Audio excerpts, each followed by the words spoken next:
Vyras iš Misūrio nusipelno Grinčo pravardės. Mat apsaugos kamera nufilmavo, kaip jis pasisavina stiklainį su paaukotais pinigais skirtais žaislams neturtingiems vaikams. Vaizdajuostėje galite matyti, kaip pardavėjas nusisuka, o kaltinamasis paima žaislai mažyliam stiklainį ir įsideda į maišelį. Parduotuvės darbuotojas greitai pastebėjo, kad aukų stiklainio nebėra ir peržiūrėjo apsaugos vaizdajuostę, norėdamas pamatyti, kas ją paėmė. Policininkai suėmė 58 metų Silvesterį Smithą. Jam pateikti kaltinimai vagyste. Jūrų pėstininkų savanoris, kuris rūpinasi žaislų mažyliams akcija, džiaugiasi, kad nusikaltėlis sugautas, tačiau yra priblokštas, kad kažkas išdrįso pavogti aukų stiklainį.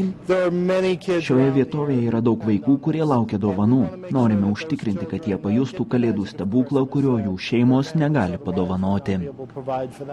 Smithas kaltinamas sunkiu nusikaltimu, nes tai 10. kartas, kuomet jis teisiamas už vagystę. Organizacija Žaislai mažyliams nėra tikri, ar pinigus pavyks atgauti.